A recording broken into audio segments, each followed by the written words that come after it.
السلام عليكم ورحمة الله وبركاته.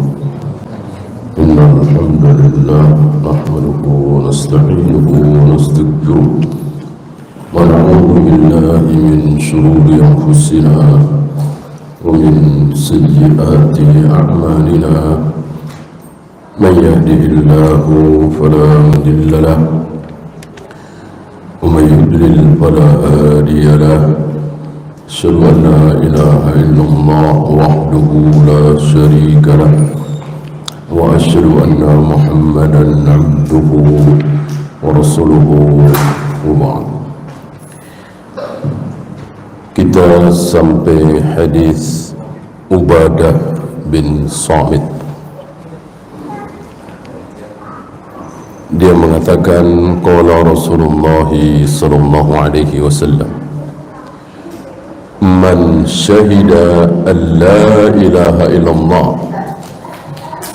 barang siapa yang bersaksi bahwa tidak ada ilah, tidak ada sembahan kecuali Allah satu-satunya, tidak ada sekutu baginya. Ini dua ya. Satu, dia bersaksi tidak ada sembahan kecuali Allah satu-satunya. Dua, tidak ada sekutu baginya. Tiga, wa anna Muhammadan abduhu wa rasuluh, dia juga bersaksi bahwa Nabi Muhammad adalah hamba dan utusan Allah. Nabi Muhammad ada dua predikat di sini, hamba dan utusan. Yang satu sangat rendah di hadapan Allah, yang satu yang paling tinggi di hadapan manusia, Rasul. Tidak ada derajat yang menyamai derajat kerasulan. Di hadapan Allah serendah-rendahnya apa? Budak, hamba. Budak itu kan lebih rendah dari pembantu, lebih rendah dari semua manusia. Tukang pulung, tukang ojek, tukang nggak ada yang serendah budak. Beliau merendahkan diri serendah-rendahnya di hadapan Allah, menyatakan dirinya sebagai budak, hamba. Kemudian wa anna Isa abdullahi wa rasuluh, sama. Tapi ini Nabi Isa. Nabi Isa dia bersaksi bahwa Nabi Isa adalah hamba Allah dan Rasulullah, sama dengan Nabi Muhammad tadi. Ditambah wa kalimatuhu, dan kalimah Allah alqaha ila Maryam. Ada satu kalimat yang Allah firmankan untuk ibunya, yaitu Maryam. Alqaha ila Maryam, ya. Wa ruhum minhu, dan roh dari Allah. Roh dari Allah, ruhullah. Kemudian wal jannata haqqun, dia bersaksi bahwa surga itu hak, benar adanya. Wan nara haq, dia juga bersaksi bahwa neraka itu hak, benar adanya. Ada berapa itu? 1, 2, 3, 4, 5 ya. Adkhalahumallahul jannata ala ma kana minal amal, maka pasti Allah akan masukkan dia ke dalam surga. Pasti Allah akan masukkan dia ke dalam surga. Ala ma kana minal amal, berdasarkan amal dia. Surga kan bukan satu, surga kan bertingkat-tingkat. Tingkat surga berikutnya, misalnya tingkatan ke 17 menuju ke tingkatan 18. Jadi yang surga tingkat 17 melihat surga ke tingkat 18, beda satu tingkat. Itu seperti kita melihat, apa masih ingat? Seperti kita melihat bintang-bintang yang ada di langit. Itu cuma beda satu tingkat. Bagaimana 2 tingkat, 3 tingkat, 7 tingkat, 100 tingkat derajat-derajat di surga. Ya. Berdasarkan apa dia masuk surga yang mana? Berdasarkan amal.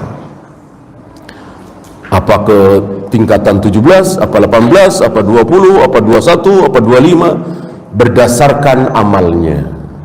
Adapun dia masuk surga bukan berdasarkan amal, bukan karena amal. Termasuk engkau ya Rasulullah masuk surga bukan karena amal engkau ya Rasul? Iya, termasuk aku. Loh, karena apa?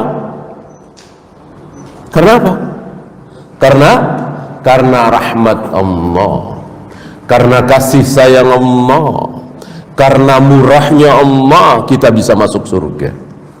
Bukan karena sholat kita, puasa kita, zakat kita, haji kita dan seterusnya, tapi karena kemurahan Allah. Sebab kalau main hitung-hitungan, kita sholat berapa? Ada yang sudah 40 tahun, ada yang sudah 45 tahun, ada yang sudah 50 tahun. Baca Al-Quran, ada yang sudah 300 kali khatam, ada yang sudah 500 kali khatam. Umurnya sudah 60 tahun, 70 tahun. Apalagi puasa Ramadan udah jelas, tambah Senin Kamis 6 hari di bulan Syawal, bahkan ada yang puasa Daud, puasa 3 hari setiap bulan. Apalagi sedekah, sudah banyak sedekah enggak terhitung, ya. Lalu dibalas oleh Allah dengan nikmat apa? Mata misalnya. Sudah kebalasan, sudah kebayar apa belum? Masih besar nikmat mata, iya kan? Belum kaki, belum tangan, belum lisan, belum gigi, belum tidak bisa kita hitung. Kalau main hitung-hitungan belum kebayar kita. Bahkan mau setiap saat kita sholat terus, belum kebayar. Nah, inilah kita masuk surga bukan karena amal kita, tapi rahmat Allah, kasih sayang Allah, kemurahan Allah. Loh, amal kita buat apa? Tingkatan yang mana? Orang yang hanya sholat 5 waktu dengan orang yang sholat 5 waktu ditambah qobliyah, ba'diyah, tahajud segala macam, surganya beda. Surganya beda. Ada orang yang cuman bayar zakat dibanding dengan bayar zakat juga, sedekah juga, menyantuni fakir miskin juga, bangun masjid juga, pesantren juga, tentu surganya beda. Dan seterusnya dan seterusnya. Nah, ini hadis riwayat Imam Bukhari dan Muslim, dan hadis ini akan disyarahkan oleh beliau, akan diterangkan oleh beliau dengan 1, 2, 3, 4, 5, 6, berarti 12 halaman. Beliau akan mensyarahkan hadis di atas yang sangat ringkas tadi. Saya kira enggak sampai semenit kita baca tadi dari awal sampai akhir. Man syahida la ilaha illallah Muhammadan abduhu wa rasuluhu dan seterusnya ala ma kana minal amal. Saya kira tidak sampai semenit kita baca. Kalau ditulis mungkin cuma 3 baris. Akan disyarahkan oleh beliau, diterangkan oleh beliau dengan 12 halaman. Ya, ini menunjukkan kebenaran sabda Nabi alaihi salatu wassalam bahwa beliau diberi 5 keistimewaan yang tidak Allah berikan kepada nabi-nabi dan rasul yang lain. Apa salah satunya? Min jawami'il kalim, ucapan yang ringkas, padat, sedikit, sederhana, tetapi isinya dalam sekali, luas sekali, banyak sekali. Ini isinya dari beliau, dari Syekh Utsaimin, 12 lembar, 12 halaman. Dari ulama lain mungkin lebih, ya. Dan itulah sabda Nabi sekalimat, dua kalimat beliau bersabda, isinya dirinci, bisa 15 fawaid, bisa 20 fawaid, bisa 30 fawaid, dan seterusnya. Ya. Bahkan Imam Syafi'i pernah berkunjung ke Imam Ahmad dan mendapatkan satu hadis. Malam itu beliau bertafakur tentang satu hadis itu, dan disaksikan oleh anaknya Imam Ahmad, tidak bangun malam, tidak sholat malam, ya, hanya berdiam diri. Ya.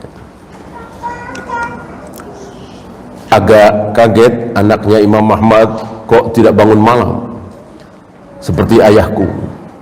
Ya. Setelah ditanya, jawabannya luar biasa. Aku baru mendapatkan satu hadis, dan dari satu hadis itu aku mengeluarkan hampir 100 fawaid. Ya, jelas ini jauh lebih bermanfaat dari salat malam, dari baca Al-Quran. Salat malam manfaatnya cuma untuk dirinya.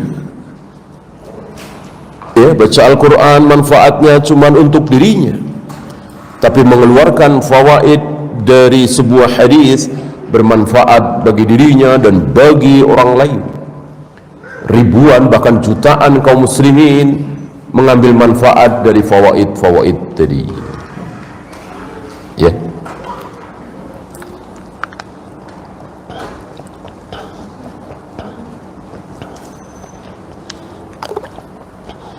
Apalagi dengan ucapan bahwa ini keliru, ini salah, yang benar ini bid'ah, ini muhdas, yang sunnah ini syirik, ini khurafat, ini tahayul, yang tauhid ini luar biasa, manfaat yang sangat besar.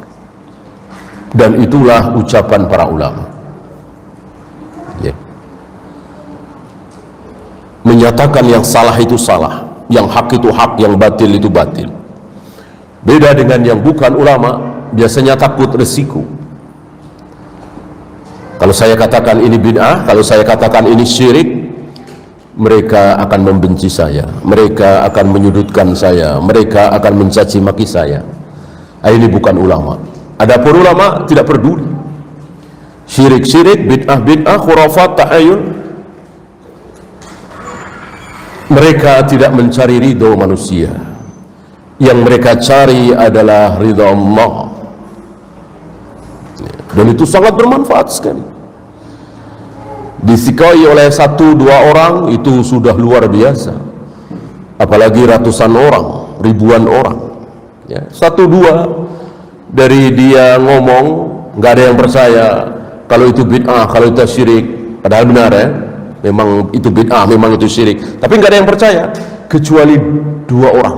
Ini alhamdulillah, alhamdulillah. Dari 2 orang ini mungkin nambah lagi anak istrinya dan seterusnya, terus mengalir pahalanya. Maka jangan berkecil hati, jangan takut, jangan minder, jangan mundur ketika kita berbicara bahwa ini bid'ah, ini syirik, lalu cacian, makian, hinaan, cemoohan datang silih berganti ke kita. Nggak usah khawatir, nggak usah berkecil hati.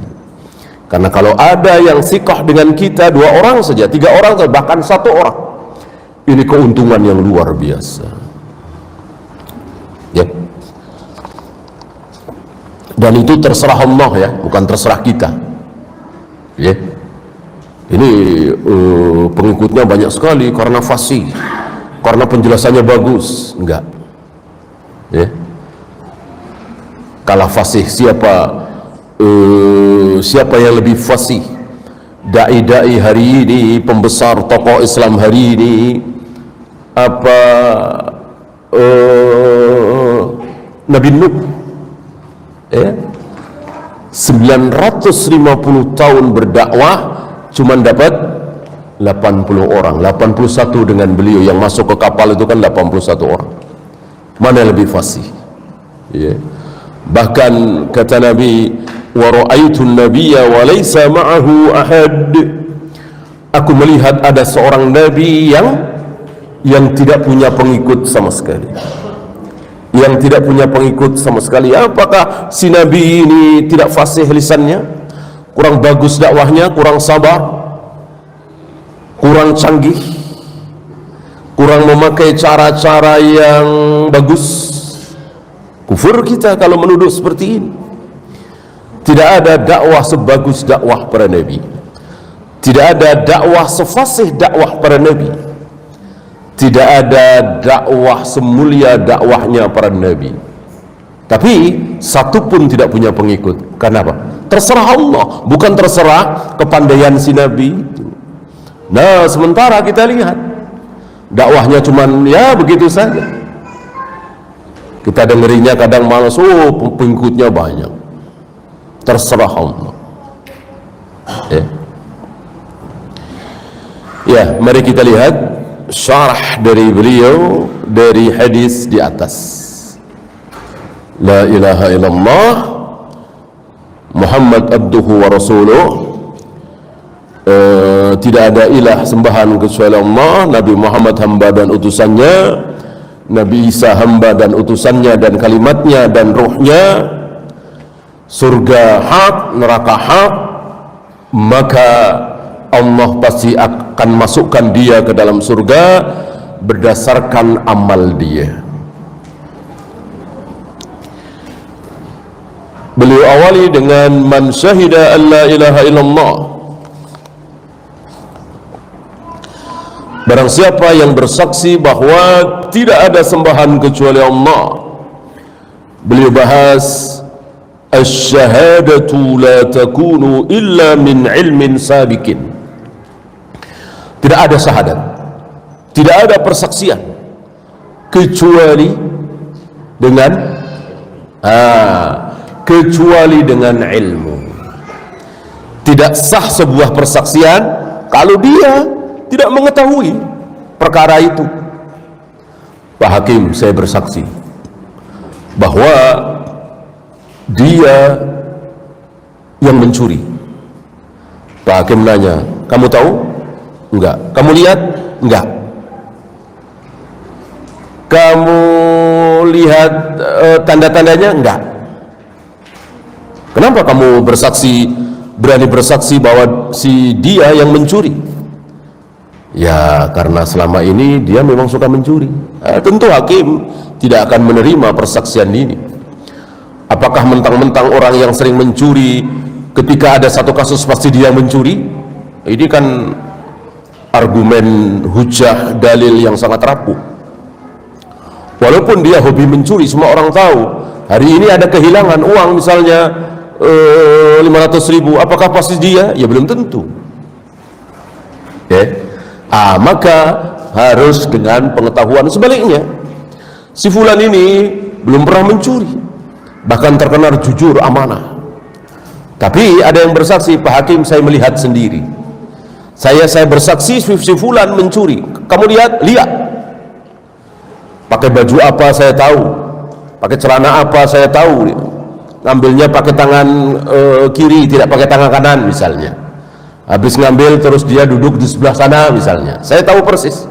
Ya tentu diterima, walaupun si fulan ini yang tertuduh ini selama ini belum pernah mencuri, bahkan jujur, amanah dan seterusnya. Jadi persaksian itu harus dengan ilmu. Asy-syahadatu la takunu illa min ilmin sabiqin. Syahadat itu didahului dengan ilmu. Kalau tidak ada ilmu, tidak mengetahui, tidak sah persaksian. Aku bersaksi bahwa tidak ada Tuhan selain Allah. Asyhadu an la ilaha illallah, dituntun. Asyhadu an la ilaha illallah wa asyhadu anna Muhammadan Rasulullah. Lalu dia tidak diberitahu bahwa Tuhan yang berhak disembah cuma satu, Allah. Nggak dikasih tahu, dan dalam dirinya dia masih mengakui keyakinan lamanya bahwa Tuhan ada tiga misalnya, ada Brahma misalnya, ada Wisnu, ada Siwa gitu. masih ada di hatinya keyakinan itu, lalu dia disuruh baca syahadat, sahkah syahadatnya? Tidak sah. Tidak sah, walaupun fasih sekali. Mungkin pernah belajar bahasa Arab misalnya, fasih sekali, asyhadu an la ilaha illallah wa asyhadu anna muhammadar rasulullah, tidak sah Islamnya.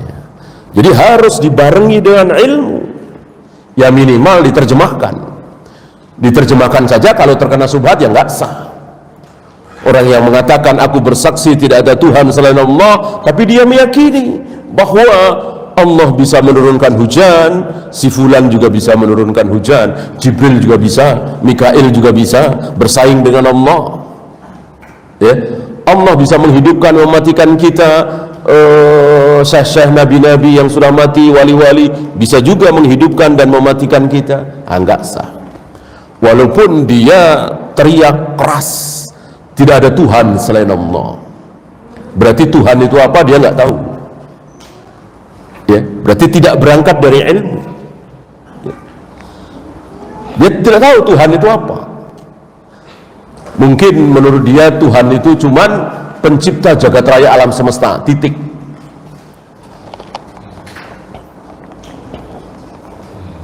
Sudah lewat pelajaran ya kan, bahwa disebut Tuhan karena apa? Karena dialah satu-satunya yang menciptakan jagat raya alam semesta, dialah satu-satunya yang memiliki jagat raya alam semesta, dan dialah satu-satunya yang ad-tadbir, yang mengatur. Ya minimal 3 itu ya, al-khalaq, al-mulk, at-tadbir. Hanya Allah satu-satunya. Ini aja nggak tahu. Dikiranya selain Allah ada yang bisa menurunkan hujan, dikiranya selain Allah ada yang bisa menahan hujan, dikiranya selain Allah ada yang bisa membuat dia lancar rezekinya. Berarti dia tidak tahu Tuhan itu apa. Kalau dia mengucapkan tidak ada Tuhan kecuali Allah.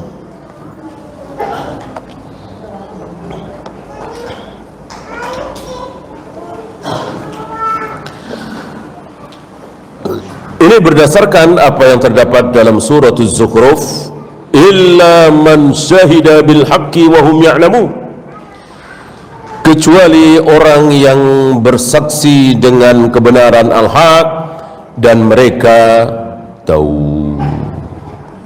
Ini ayat membahas tentang syafaat, bahwa nggak mungkin dapat syafaat, nggak mungkin dapat syafaat.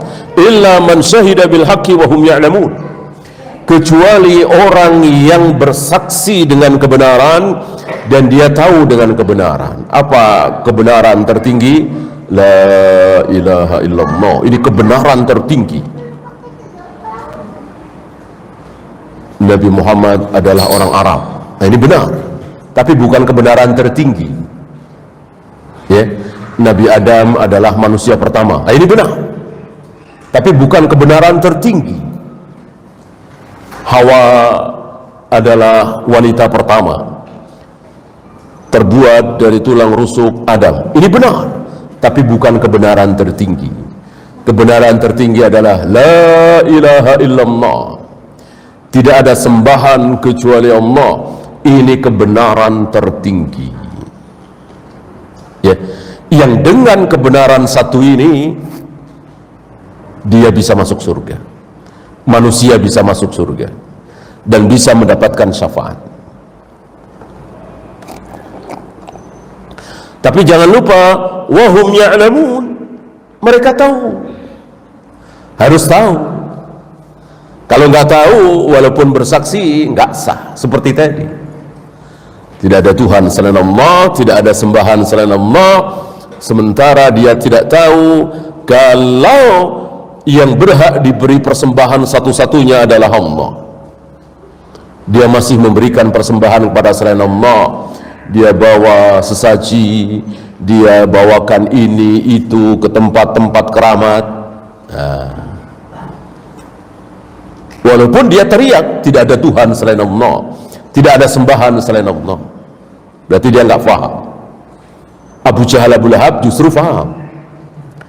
Abu Jahal Abu Lahab justru faham. Apa makna la ilaha illallah? Abu Jahal Abu Lahab faham. Nah, karena faham, Abu Jahal Abu Lahab tidak mau. Ya, kalau saya mau mengucapkan la ilaha illallah, saya harus tinggalkan berhala-berhala ini, Lata, Uzza, Hubal, Manat. Saya harus tinggalkan, nggak mau saya. Faham. Abu Jahal Abu Lahab faham apa makna la ilaha illallah. Kebalikan saudara-saudara kita hari ini, mereka tidak faham. Karena tidak faham, dengan entengnya mereka mengucapkan la ilaha illallah, bahkan diulang-ulang sampai ratusan ribuan kali, tetapi mereka membawa persembahan kepada selain Allah. Mereka bawa sesaji, mereka melakukan ini dan itu, dipersembahkan kepada Allah dan kepada selain Allah. Ya. Barangkali antum pernah dengar ada nazar syekh, ada nazar Syekh Abdul Qadir Jailani. Jadi nazar itu bukan untuk Allah doang. Nazar untuk Allah boleh, ada nazar untuk selain Allah. Terkenal di beberapa daerah nazar syekh, waliyadu billah. Menyembelih juga, ya. Menyembelih untuk Allah bisa mereka sering lakukan. Di 10 Dzulhijjah misalnya, di hari ke-7 kelahiran anak, mereka menyembelih, dipersembahkan kepada Allah, untuk Allah, karena Allah. Tetapi di lain hari menyembelih juga, tapi bukan untuk Allah. Ya, mereka tidak paham ini. Wa hadzal ilmu qad yakunu muktasaban wa qad yakunu ghariziyan. Ilmu di sini, mengetahui hakikat ini tentang tidak ada Tuhan kecuali Allah ini, ada dua macam, ada dua keadaan. Yang pertama muktasaban, diusahakan, dipelajari. Kita dengar ucapan guru, penjelasan seorang ulama, itu yang pertama. Yang kedua gharizian, tanpa belajar. Tanpa belajar. Ambil contoh ketika dia belum pernah belajar kepada seorang guru pun, belum pernah duduk di bangku sekolah agama sekalipun, ya taruhlah orang mana, kutub Eskimo sana, ya, coba ditanya, jagat raya alam semesta ini ada yang menciptakan apa tidak? Insya Allah mereka akan menjawab ada. Ya, itu gharizian, fitrah manusia. Allah berikan kepada seluruh manusia yang fitrahnya tidak rusak, atau istilah kita yang enggak sok-sokan.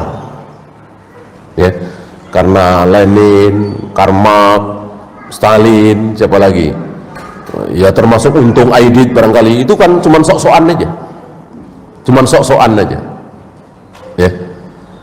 Kalau jujur dalam hati mereka, insya Allah mengakui Tuhan itu ada, pencipta jagat raya alam semesta ini ada. Ini gharizian, fitrah. Tanpa belajar orang sudah tahu.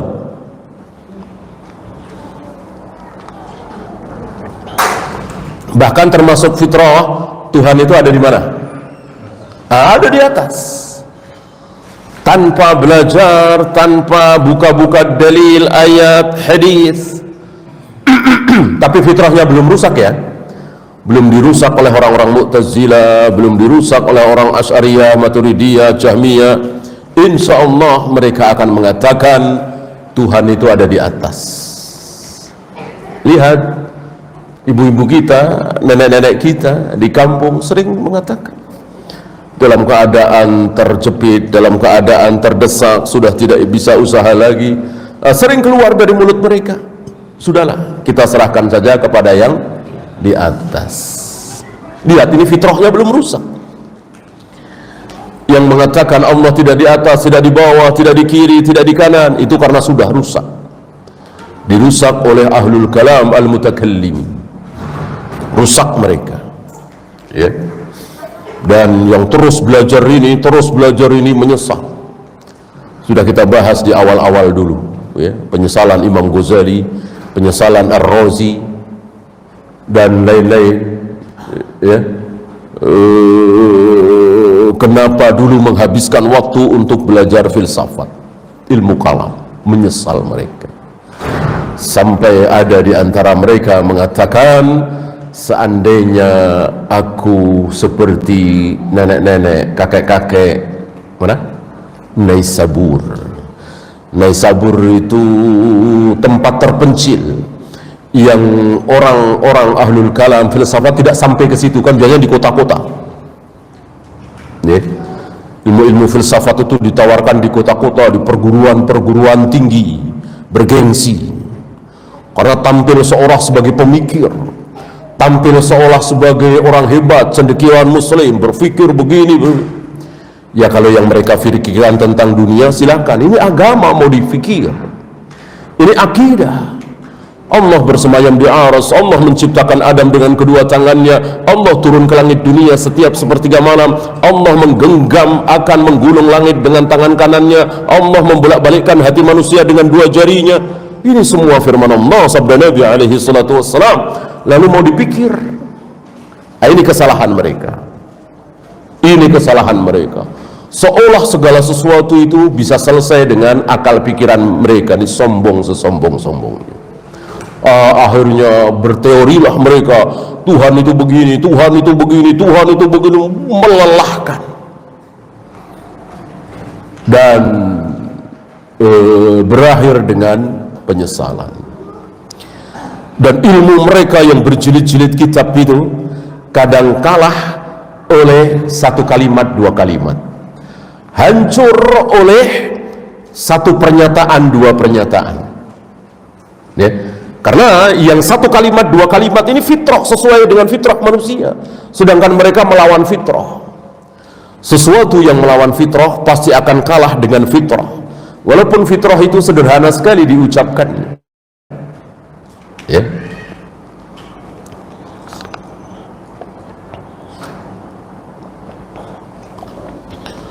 Contoh nyata Al-Juwaini yang Asy'ariyah, tokoh Asy'ariyah, Abul Ma'ali Al-Juwaini, belajar ilmu kalam bertahun-tahun, hancur, kalah hanya oleh ucapan seorang pemuda bernama Hamdani, ya. Yang Hamdani ini cerdas, dia memohon kepada syekhnya ini, Syekh Asy'ariyah ini, Abul Ma'ali Al-Juwaini ini, untuk tidak usah pakai ayat dulu, tidak usah pakai hadis dulu, cukup pakai perasaan saja. Mohon Anda dengan perasaan Anda bayangkan bahwa Allah itu tidak di atas, tapi ada di pojokan sana, ada di pojokan sini, ada sebelah sini. Mohon dibayangkan oleh bayangan Anda, fitrah Anda, akal Anda, bahwa Allah tidak berada di atas. Sanggupkah? Jujur beliau, Al-Juwaini ini jujur, nggak sanggup, nggak sanggup, ya. Kita semua, saya, antum dan semua orang, untuk membayangkan bahwa Tuhan itu ada di pojokan sana, Tuhan itu tidak di atas, nggak bakalan sanggup, pasti tidak sanggup. Fitrah dasar manusia tentu membayangkan bahwa Tuhan itu di atas, ya.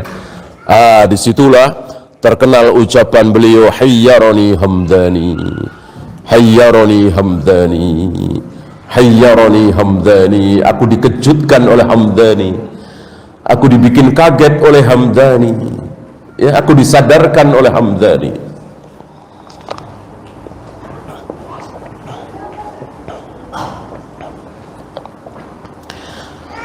Fal ilmu bi annahu la ilaha illallah ghariziyun.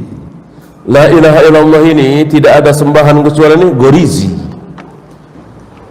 fitrah manusia seperti itu. Beliau berdalil dengan sabda Nabi alaihi salatu wassalam, kullu mauludin yuladu alal fitrah. Setiap anak yang lahir itu pasti dilahirkan dalam keadaan fitrah, dalam keadaan fitrah. Oleh karena itu ketika seseorang lahir dan dia tidak dididik dengan Yahudi, tidak dididik oleh Nasrani, tidak dididik secara Majusi, juga tidak dididik secara Islami. Intinya nggak ada dakwah, nggak ada yang mengajari dia tentang kebenaran hak. Ya, dia tidak tahu Islam itu apa, Katolik itu apa, Buddha itu apa. Insya Allah ada orang seperti ini, ya kan? Lalu dia mati usia 60 tahun atau 70 tahun atau 75 tahun, dia meninggal. Belum pernah sholat sekalipun, belum pernah baca Al-Quran, belum pernah melakukan kebaikan Islam, boro-boro menyembah Allah. Ya. Apakah pasti masuk neraka? Apakah pasti masuk neraka? Tidak. Tidak. Ya. Ini salah satu bukti keadilan Allah. Allah tidak mau berbuat zalim. Kalau Allah langsung siksa, zalim. Orang dia tidak melakukan kesalahan apa-apa. Apa kesalahan dia? Kalau Abu Jahal, Abu Lahab, Fir'aun, Namrud, Qarun jelas menolak dakwah para nabi, para rasul. Atau orang hari inilah ya, yang kedatangan Islam, kedatangan dakwah, tapi dia menolak. Ini tidak. Seumur hidup belum pernah mendengar Allah itu apa, Rasulullah itu siapa, Al-Quran itu apa, Islam itu apa, sholat itu apa, dia nggak tahu sama sekali. Ya tentu dia belum pernah lakukan sedikit pun sampai dia mati. La ilaha illallah dia nggak tahu. Apakah dia pasti masuk neraka? Jawabnya tidak. Ini keadilan Allah. Langsung masuk surga? Tidak juga. Ini berdasarkan firman Allah, wa ma kunna mu'adzibin hatta nab'atha rasula. Kami tidak akan mengazab siapapun dia, mau sholat mau tidak sholat, ya, mau puasa mau siapapun, tidak kami azab hatta nab'atha rasula, sampai kami utus seorang rasul, juru dakwah. Berarti keluar kaidah fawaid dari ayat tadi, bahwa seseorang tidak akan diazab oleh Allah, tidak akan dimasukkan ke dalam neraka kalau dia belum kedatangan dakwah. Kalau begitu langsung masuk surga dong? Tidak. Tapi diuji dulu. Diuji dulu. Bagaimana ujiannya? Terserah Allah. Allah tidak menjelaskan ujiannya seperti apa. Kalau contoh ada yang seseorang menyuruh membakar mayatnya itu, dia suruh anak cucunya untuk membakar mayatnya itu, dan kalau sudah jadi abu suruh disebar di tengah lautan. Ya, ini kan perbuatan dosa besar.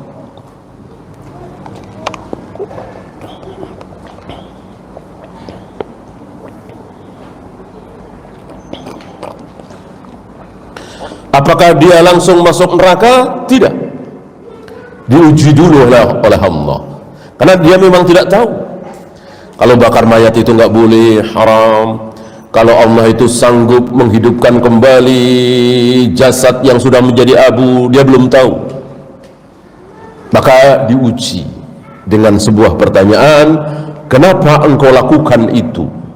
Kenapa engkau menyuruh anak-anakmu untuk membakar mayatmu? Dijawab, karena terlalu banyak dosaku ya Allah, karena aku takut jika engkau hidupkan aku lagi, tentu aku akan disiksa. Aku takut kepada engkau ya Allah. Rupanya jawaban ini membuat Allah hilang murkanya. Ya, istilahnya ini jawaban yang benar, jawaban yang lulus. Maka Allah masukkan ke dalam surga, Allah ampuni dosa-dosanya, dan Allah masukkan ke dalam surga. Ini contoh saja. Pertanyaan ini contoh saja, yang lain tentu bisa berbeda.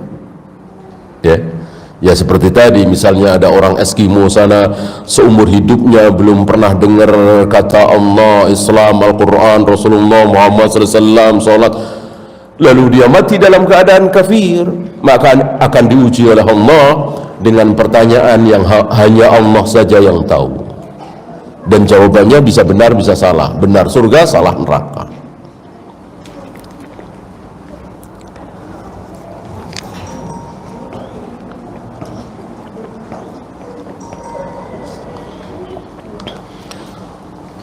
Dan saya kira ilmu-ilmu seperti ini banyak sekali ya, tanpa belajar bisa tahu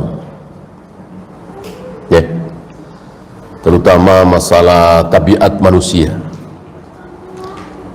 Nggak ada yang ngasih tahu. Taruhlah misalnya ada cerita katanya masih anak-anak tersesat di hutan misalnya, sendirian, dia bergaul dengan hewan-hewan misalnya.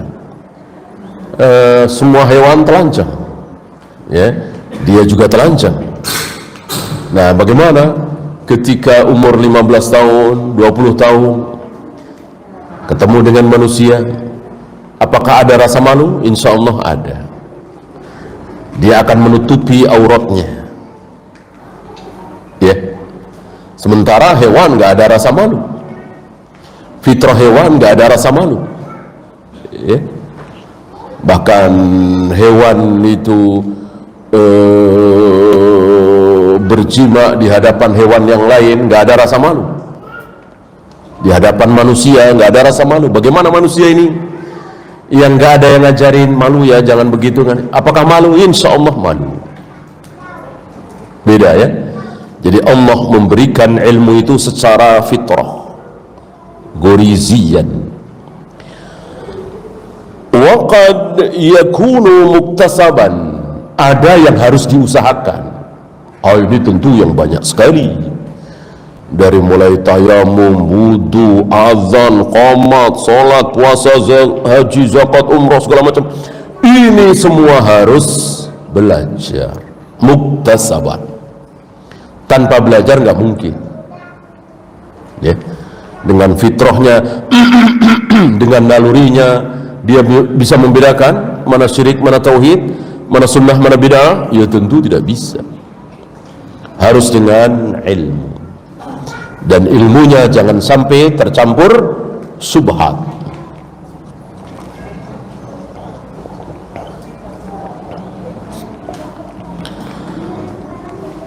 Wadzalika bitadabburi ayatillahi wattafakkuri fiha. Dengan cara yang muktasaban ini, dengan cara mentadaburi ayat-ayat Allah, mentafakuri ayat-ayat Allah, ini muktasaban. Wala budda an yujada al-ilmu bi la ilaha illallah thumma ash-shahadatu biha. Dan tidak boleh tidak mengetahui, meyakini, berilmu tentang kalimat la ilaha illallah, harus diteruskan dengan apa? Dengan syahadat, dengan persaksian. Tidak cukup meyakini dalam hati saja. Siapa contoh? Heraklius, Fir'aun, bahkan Abu Jahal, Abu Lahab. Yang menarik Heraklius ya. Dari pembicaraan Heraklius kepada Abu Sufyan menunjukkan Heraklius itu yakin, seyakin-yakinnya bahwa Nabi Muhammad SAW dalam kebenaran. Kan setiap kali Abu Sufyan waktu itu masih kafir ya, setiap kali Abu Sufyan menjawab pertanyaan Heraklius selalu memuji Rasulullah ya. Heraklius kan nanya diantaranya kepada Abu Sufyan, apakah sebelum dia yang mengaku sebagai Nabi Muhammad itu dulu-dulu ada yang mengaku sebagai Nabi di Mekah itu? Dijawab dengan jujur oleh Abu Sufyan, tidak ada, hanya dia satu-satunya. Nah, langsung dikomentari oleh Heraklius, kalau sebelum dia ada yang mengaku sebagai Nabi, berarti dia cuma ikut-ikutan. Kalau sebelumnya tidak ada, memang dia betul-betul Nabi. Lihat ya. Kemudian ditanya lagi, pengikut dia itu kebanyakan apa? Para bangsawan, orang-orang kaya, apa orang-orang miskin, para budak? Dijawab, orang-orang miskin, para budak. Waktu itu memang mayoritas pengikut Nabi adalah orang-orang miskin, para budak. Yang kaya kan cuma Abu Bakar, Utsman, ya. Apa kata Heraklius? Begitulah para nabi, para rasul. Di awal dakwah mereka, mayoritas pengikutnya adalah orang-orang miskin, para budak. Itulah para nabi, para rasul. Lihat. Berarti Heraklius ini membenarkan Nabi SAW, beriman kepada Nabi SAW. Apalagi? Dia datang dari luar, apa datang dari situ? Dia yang mengaku Nabi itu, Muhammad itu, datang dari luar, perantau, pendatang, apa asli situ? Dijawab oleh Abu Sufyan, asli situ. Apa komentar Heraklius? Begitulah para nabi, para rasul. Tidak ada nabi rasul didatangkan, pasti dari situ. Maka Nabi Hud yang berdakwah kepada kaum Ad, dia termasuk kaum apa? Ya kaum Ad itu sendiri. Nabi Saleh yang berdakwah kepada kaum Samud, dia termasuk kaum apa? Kaum Samud itu sendiri. Nabi Musa, Nabi Yahya, Nabi Zakaria, Nabi Harun, Nabi Yusuf bin Nun yang berdakwah kepada Bani Israel, mereka para nabi ini termasuk Bani Israel juga. Tidak didatangkan, ya, selalu membenarkan.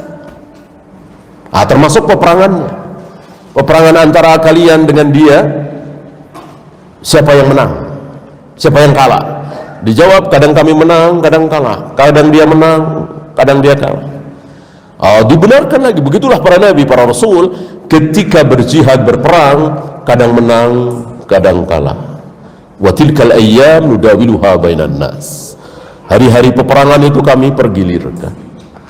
Terus jawaban bahkan mengatakan, wallahi demi Allah, kalau betul apa yang kau katakan, kekuasaan dia akan sampai tempat yang sedang aku injak ini. Ini luar biasa. Dan betul ucapan itu terbukti di zaman Umar, ya, baru beberapa tahun setelah Nabi wafat, mungkin 5 tahun atau 6 tahun. Ya, Abu Bakar kan cuma 2 tahun. Apakah dengan demikian Heraklius muslim, mukmin? Ada khilaf memang, tapi yang rajih belum beriman, belum muslim. Kenapa? Ia tidak ada syahadah, tidak ada pengakuan di hadapan seorang manusia, 2 orang manusia.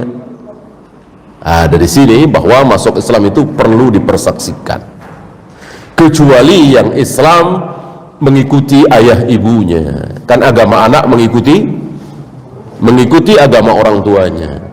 Maka jika orang tuanya selama ini Nasoro, dia tentu Nasoro kan. Nah, umur 20 tahun masuk Islam, ya persaksikan minimal 1 orang, ya. Ya maksudnya pas baca syahadatnya, setelah itu tentu semua akan bersaksi kan.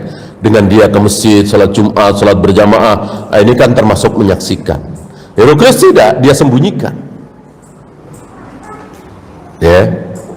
Begitu juga Abu Jahal, Abu Lahab, kan dalam hatinya tidak bisa berbohong, tidak bisa membohongi hati kecilnya, membenarkan kenabian Nabi Muhammad SAW. Apalagi Fir'aun jelas dia menentang Nabi Musa itu dengan mulutnya saja. Adapun hatinya, dirinya yakin bahwa Nabi Musa berada dalam kebenaran. Ditunjukkan ketika dia timbul tenggelam di Laut Merah itu. Amantu bi Rabbi Musa wa Harun. Aku beriman dengan Tuhannya Musa, Tuhannya Harun. Aku beriman dengan Tuhannya Bani Israel. Ya, tapi sudah terlambat.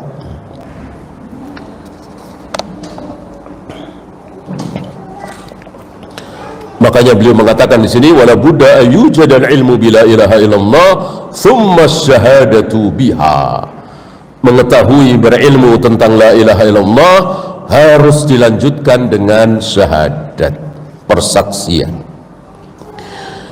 Kemudian beliau membahas di sini mukhaffafah, ya, bukan anna. Kalau syahadat kan wa asyhadu anna, ya, Wa asyhadu anna Muhammadar Rasulullah. Ini an, bukan anna.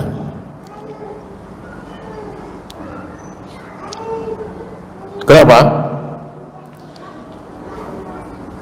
Karena kalau musaddad dengan tasydid anna itu harus ada isimnya.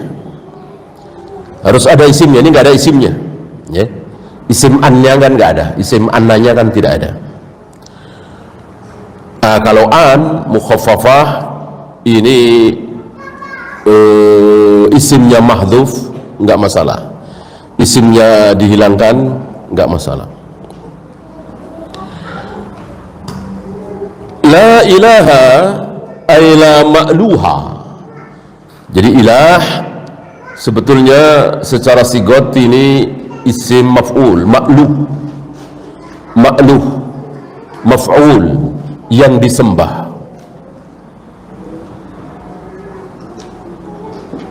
Walaysa bimakna la alih, ya, bukan isim fa'il tapi isim maf'ul. Al-ma'luh huwa al-ma'bud.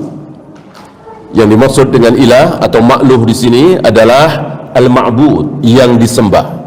Mahabbatan wa ta'ziman, dengan rasa cinta, dengan rasa semangat membesarkan Allah. Jadi sifat ibadah itu adalah cinta, kesempurnaan ibadah itu adalah cinta. Kalau ikhlas itu bukan kesempurnaan tapi syarat. Kalau tidak ikhlas maka penyembahan itu percuma, tertolak. Adapun mahabbatan, cinta, ini kesempurnaan. Seandainya belum ada rasa cinta, bahkan sholat itu seolah dipaksakan, dia merasa berat tapi dia paksakan, nggak masalah, sah insya Allah.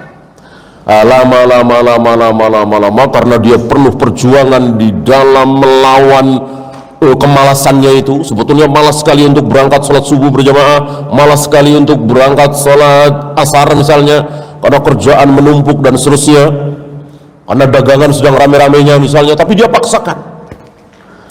Lama-lama akan tumbuh cinta, ya. Saya kira banyak di antara antum yang merasa rugi tertinggal sholat berjamaah, yang merasa rugi kalau masbuk misalnya, ya. Bahkan ada yang mendingan kehilangan sekian juta daripada terlambat sholat. Allah sudah berikan hadiah mahabbah itu, ada rasa cinta, dan itu tidak sehari dua hari, tidak sebulan dua bulan.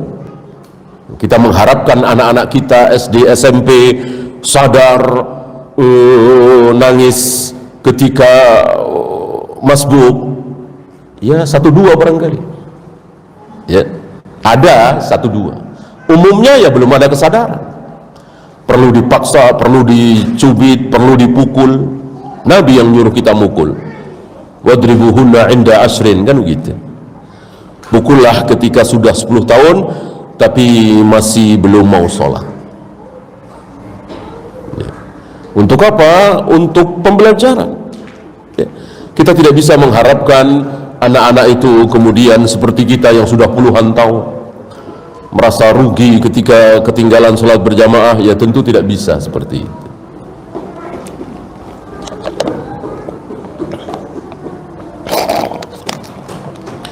Walaupun sekali lagi kalau Allah berkehendak ya bisa aja, ya. Pernah saya dengar itu anak kelas 3 atau kelas 4 SD itu sedang nangis di pojokan, ya. Ditanya kenapa ketinggalan sholat asar. Ini satu dua, ya. Tidak, umumnya tidak seperti itu. Artinya kita tidak boleh berharap anak kita SD, SMP, bahkan SMA bisa seperti itu. Ya terus dengan diawasi, dipaksa, diarahkan terus.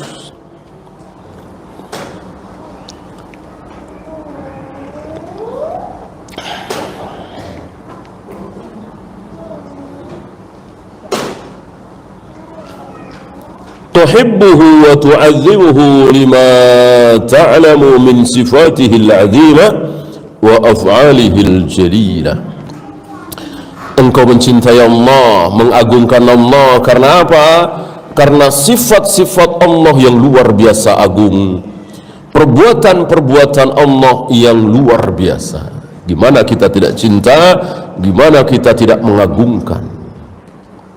Sementara Allah mengetahui yang sudah berlalu, yang sedang terjadi, dan yang akan terjadi. Dan pengetahuan Allah tidak mujmal, tidak garis besar saja, tapi rinci serinci-rincinya. Ya.